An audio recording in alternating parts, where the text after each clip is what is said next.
Anna Gregg, tell me about your project. My experiment was, does personality type affect memory? And Okay, so tell me a little bit about what you did during your experiment. I had all my participants take a personality test and documented their results, and then I would have them take a memory test and see their score and then compare. Excellent. So what was your hypothesis? What did you think was going to happen? My hypothesis was that introverts would have better memory. Okay, why did you do this project? What was the reason you chose this? Well, I've always liked learning about the brain and neurology. It's been something that's interesting, so I thought I could explore it a little bit more.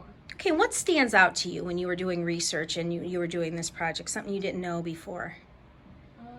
Probably how age actually affects personality or memory, just because, Yeah, so you talked about your hypothesis, and was your hypothesis correct? partially correct. I feel like it still would have been correct, but I tested mostly introverts, so it wasn't a complete result. Okay, yeah, so what was your independent variable? My independent variable was the personality types. Okay, and then you were looking to measure. The score on the memory test. All right, and now we've been doing this since October. What is your favorite part of this process? Probably seeing what the personality types were and seeing if my guesses for people's personality types were correct. All right, well, thank you, Anna Gregg. Graham Bryant, tell me a little bit about your project. So I took 4 different packaging materials. I put a 4-pound weight in a box with them, a 12.5 by 6 by 6 box, and I dropped a light bulb in the box from 30 inches on 10 different angles and saw which packaging material was most effective. Okay, and where'd you get the idea to do this project? I used a kind of a website for best ideas for science fair. Good, I like that. And when you were doing any kind of research, what did you find out that you didn't know about before?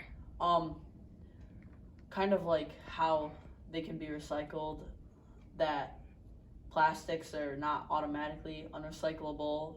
They go through a process in which they can be recycled. I like that. So you had to come up with a hypothesis of what you thought would happen. What did you say? I thought that out of all the materials, that bubble wrap would be the most protective. Okay, and your independent variable was? It was what materials I used. Okay, and what were the different materials? Poly air pillow, foam, bubble wrap, and paper. Excellent. Okay, and your dependent variable, what were you looking for? The damage and how the durability. All right, so Graham, we've been doing this since October. What was your favorite part of this whole project? Dropping them. That was definitely my favorite. All right, well, thank you, Graham Bryant. Kalia Evans, tell me about your project. My project was to see if my dogs were colorblind, so I got a red bone and a white bone, and I would give them a treat from whichever one they picked. Oh, excellent. So I'm going to show a picture of your dogs real quick. They're adorable. Okay, so why did you choose this idea for your project? My mom and I always argue about if our dogs are colorblind or not, so I thought it would be a good idea to test it. Okay, so what was your hypothesis? My hypothesis was that they were not going to be colorblind. Okay, so you didn't think they were going to be colorblind. And then what were your independent variables? My independent variable was the different bones I used. I used the same bone, but just in different colors. Okay, and then you were testing which one they chose? Yes. Okay, so was your hypothesis correct? Yeah. It was, so you proved your hypothesis right. So when you were doing research into this topic, did you find out anything interesting that you'd like to share? I found out that there's different types of colorblind. So you can see black and white, and then there's blues and greens and yellows that you can see. It's interesting. I've never actually even known that. So we've been doing this for months, since October. Tell me, what was your favorite part of this whole project? Making the board. That's my favorite part, decorating it. Designing. Okay, well, thank you, Kalia Evans. Justin Brenneman, tell me a little bit about your project. Well, it was a very fun project. It was fun hanging out with my family and stuff, but it's about measuring the types of speed of chocolate and the for different types of it, like milk, dark, and white. Okay, so you took different chocolates. So why don't you tell me, as you were doing this project, what did you find out that you never knew before? I didn't know that chocolate had cocoa butter, which made the melting speed go faster. Excellent. And why did you choose to do the melting points of chocolate? My brothers had an influence on me because they did this as well, and I wanted to copy them.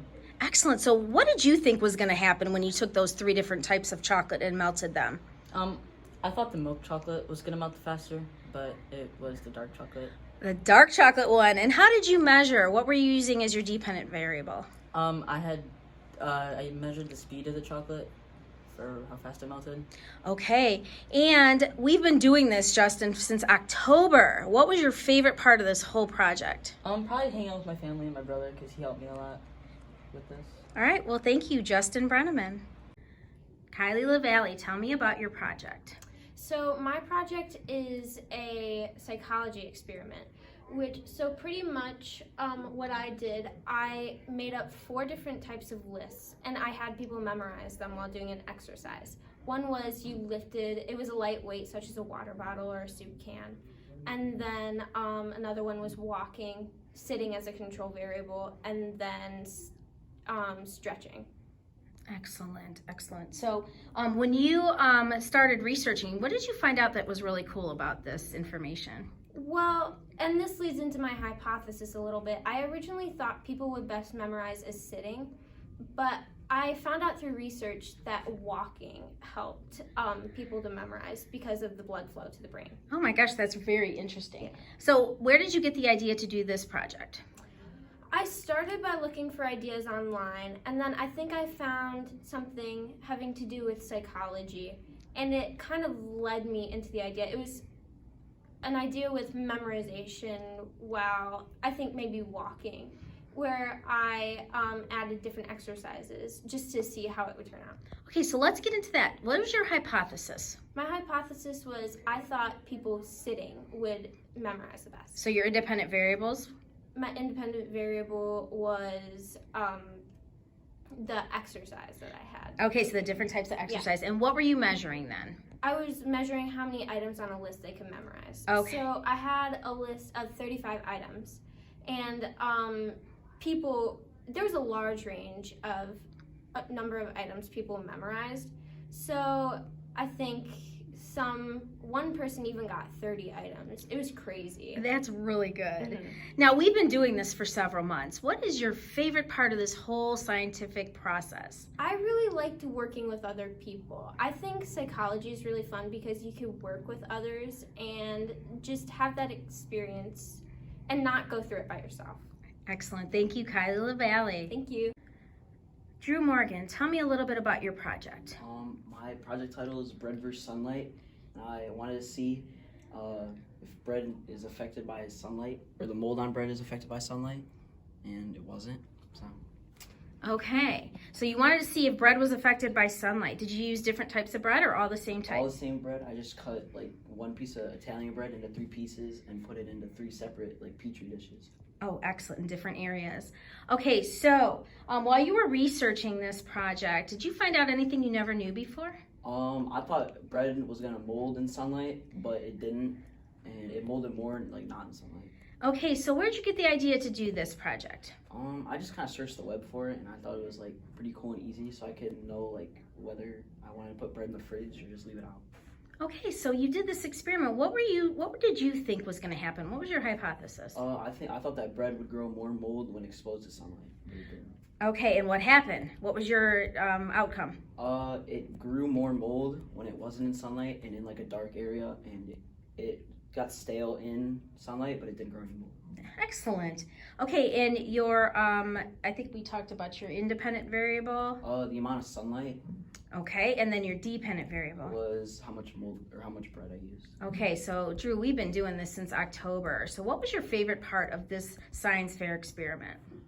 Just like testing with like different like just objects and like more fun stuff than just bread, or I mean not just like bread, but like just like ping pong balls or something. Okay, so you actually were looking and you got to see results, Yeah. which is really cool. All right, Drew Morgan, thank you very much.